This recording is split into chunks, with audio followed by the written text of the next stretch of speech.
Am I the idiot for choosing not to pay for my daughter's university fees despite paying for her brother's? My male 57, daughter Jane, female 21, has recently been accepted into the university of her choice. Now me and my wife, female 55, are glad with this news. The only thing is that Jane got accepted to do an English degree. Now Jane, compared to her two brothers Mark, male 28, and Leo, male 30, was quite late in applying to university. When me and my wife asked her to start at 18, she claimed that she was not ready and wanted to have a little rest. A little rest being going out with friends and traveling the whole of last year with her boyfriend. It should be noted that I supplied Jane with all the money needed for her little rest. Now me and my wife have nothing against Jane doing what she did. She's young and young people live to explore and do what they do. However, before me and my wife allowed for Jane to do her thing, we made her promise that when she did apply to university it was for a degree that was worth it. Jane was going through a weird phase where she wanted to be many things that were more on the creative side. Fast forward a year later, we find out that Jane's gone behind our backs and applied for an English degree. Both Leo and Mark took medical degrees and are now very good, well-paid doctors. One would think that this would motivate Janet to go on the same path, but instead she has decided to be herself. I sat down Jane last night and told her that if she decided to go through with the English degree, I would not support her at all and that she would have to take out her own student loan. At this she began crying, claiming that I was the worst dad ever, and had always favored her brothers over her, because I had paid for their university fees. Now this is totally incorrect. I did literally pay for her travel all of last year. My sons think that I'm being too harsh and that I should simply support Jane regardless of what she chooses. But is it too much to ask of my daughter to follow through with an actually useful degree? Edit. No, my daughter's year of travel does not add up to her brother's tuition fees, not even close. For those wondering, I work as a cardiologist. Not wanting my daughter to do an English degree is not because I'm sexist, but because I want her to do something useful which she can live off instead of depending on me for the rest of her life. I don't even know if this is something she really wants to do, or if it's another way of trying to rebel against me. Now for a few comments before the update. You're the idiot. If it was because you paid an equal amount to her travels as her brother's education, I would say NTA. But because she chose a degree you disapprove of, you are punishing her. Also, I have an English degree. Sure, I don't earn as much as a doctor, but I've been a librarian for 10 years and have helped thousands of people. My pay is enough to keep me housed, fed, and comfortable. Comment 2. You're the idiot. Not everyone wants to do a medical degree. It's hard, it's long, and it leads you to being a doctor, which isn't for everyone. An English degree is a good degree. It's not a silly degree or a useless degree. I totally understand why she says you favored her brothers. This is clear proof of that. Now for the update. I would like to start by saying that I appreciate all the comments that were given, however unpleasant they were. They helped me understand that I was in the wrong, and some provided me with advice on what I should do if I wanted to keep in contact with my daughter. I realized that I was living too much in the past and wasn't taking into consideration how much things have changed in the last 30 years. My father worked as an artist, paintings, and had little to no business. The only thing that saved my family from absolute poverty was my mother working in a supermarket. I guess I was afraid of such things happening to Jane. Now I hadn't talked to Jane about her degree until last Thursday. When I brought the topic up, she confessed to me that she was ready to take one of the degrees I had recommended to her. I told her there was no need to, and she looked at me as if I was playing a cruel joke. I reassured her that I was being serious, and she began crying, due to happiness. I realized that I may have been favoring my sons due to their obedience to follow what I asked of them, and was punishing Jane for being herself rather than fitting into whatever I decided to make of her. Jane will be attending Oxford Uni later in the year to take her degree, and the relationship between us has never been better. I am highly appreciative of all the comments on my previous post. They helped me see how much I was prioritizing financial gain over my daughter's well-being, something which should have never been a question in the first place. Comment 1. This is what I love to see, assholes taking the judgment they've been given and deciding to change for the better rather than staying stubborn. Wishing you and your daughter the best, OP. Comment 2. Oxford is arguably the best university in the world. A degree in playing Candy Crush from Oxford would probably help set you up for life. Now, for the next story. Would I be an idiot if I set boundaries with my mom about my son? This is gonna be a long one, so buckle up. I gave birth 6 weeks ago to my first child, a little boy. My mom was over the moon excited. I knew she might have a little trouble with boundaries, but it has gotten so much worse than I thought. For starters, she accidentally, whether truly an accident or not, I don't know, calls herself mom. My dad has even done it. He said, "I'll hand you to Mimi," her name instead of grandma. He then proceeded to hand him to her even though I asked for him. In addition, she won't let me hold him or do anything for him when I am at her house. If I try to feed him, she jumps in and takes over. If he's laying down and wakes up and starts crying, she rushes to comfort him instead of giving me a chance. If I say, Let me see him. She very seriously asks me why. I usually follow up with, because he's my son. She'll be very hesitant to hand him back and it'll usually take a minute or two. She also constantly says she loves me and my brothers, but she loves MY baby more than us. She constantly implies her love for him supersedes the love my wife and I have for him. I have been recovering from a C-section for the past 6 weeks and I am returning to my job next week. She is going to be at my daycare. I am worried her lack of boundaries will result in him getting far too attached to her and not as attached to us. Now you may be saying, of course you wouldn't be the idiot for setting boundaries because that's what my wife says. I feel really bad because she had a hysterectomy after she gave birth to me because of cancer when she desperately wanted more kids. She sees this as an opportunity to live vicariously through me. She also has untreated mental health issues that have not really been addressed by our family. Now for a few comments before the update. Not the idiot. For wanting to set boundaries. Now this may make me unpopular, but after everything you said here, I feel you would be an idiot if you let her babysit. There is absolutely no way that she's going to respect your boundaries. I think she will make this situation much worse, if you are correct and she has untreated MH issues. She's going to view herself as the mom, and that's how she's going to have your son refer to her.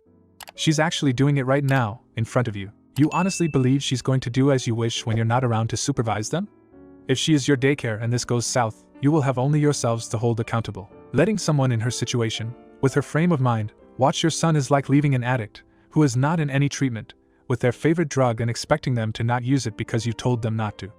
Now for the update. I took everyone's advice to heart. I only have ever wanted to keep my son safe and happy.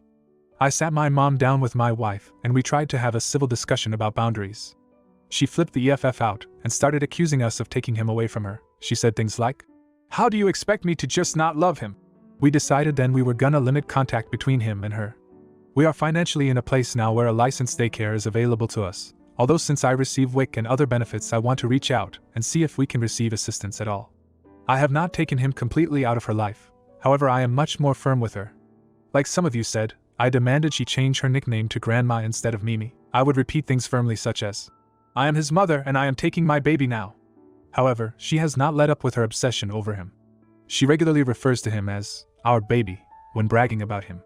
She has actually gotten worse and now criticizes everything I do as a mother. She is very quick to get upset when he reacts positively to me, since you know, I am his mom, and doesn't react the same to her.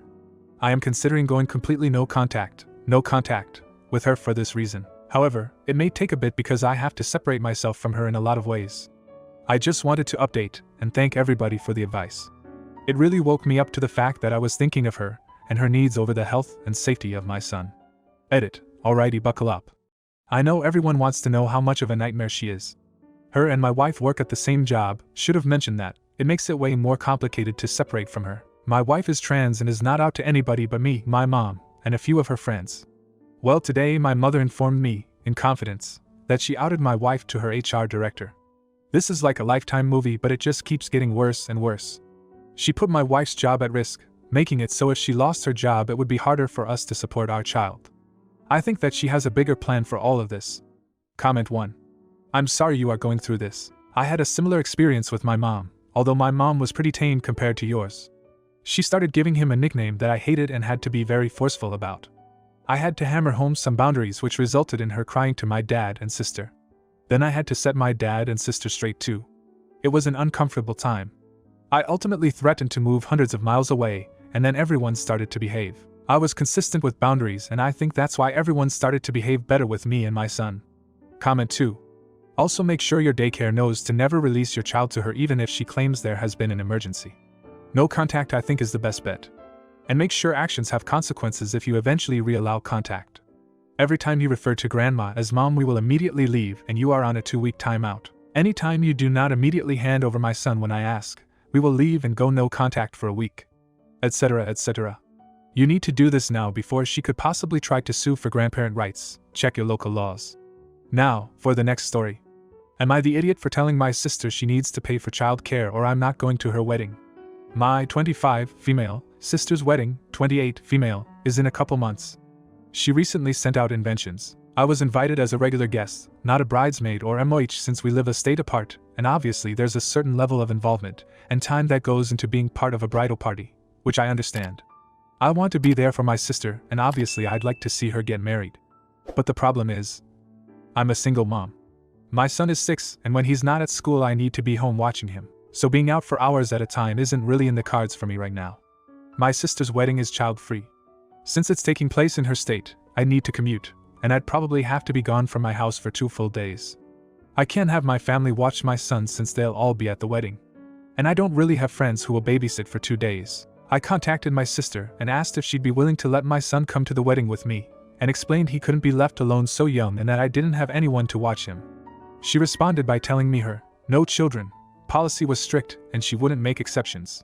I explained my situation again, and said I'd need some form of child care or to bring him with me. I then asked her if she would pay me to hire a nanny or babysitter to watch him. She got offended and said, "Children and weddings are both parts of life. And I need to just figure it out, it's my kid, my problem." Which sure that's true, but also, her wedding, her making it a problem by not allowing me to bring my kid. I told her she could either pay for my child care or I wouldn't be going to her wedding. All she did was call me ridiculous and entitled. She said she shouldn't have to pay for my child and that part of being an adult is knowing how to take care of that kind of thing. I think that's ridiculous. Money is tight. Child care is expensive. I can't magically afford for someone to watch my 6-year-old and most people would just let me bring him to the wedding.